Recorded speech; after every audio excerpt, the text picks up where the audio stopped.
জনশক্তি রপ্তানিতে সৌদি আরবের উপর নির্ভরশীলতা কমাতে পারেনি বাংলাদেশ। এর মধ্যে গেল 6 মাসে বিদেশে লোক পাঠানো কমেছে প্রায় 39%।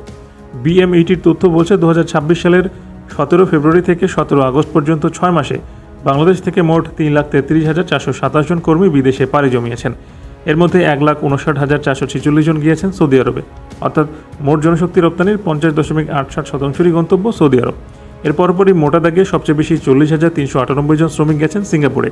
প্রায় অর্ধ বছরে গড়ানো ইরান যুক্তরাষ্ট্রের সংঘাতের মধ্যে পড়া পশ্চিম এশিয়ার দেশ কাতারে গেছেন 32,127 জন।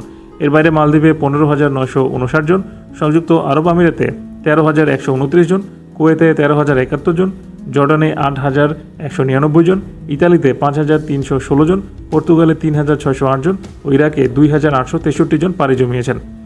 বিএমইটির তথ্য বিশ্লেষণ করলে দেখা গেছে 2025 সালের একই সময়ে সৌদি আরবে গিয়েছিলেন 3,61,366 জন, কাতারে গিয়েছিলেন 53,135 জন, সিঙ্গাপুরে 36,251 জন, কুয়েতে 24,441 জন, মালদ্বীপে 18,237 জন, কিরগিস্তানে 6,356 জন, আরব আমিরাতে 5,852 জন, জর্ডানে 5,608 জন, ইতালিতে 4,140 জন ও লেবাননে গেছেন 2,679 জন।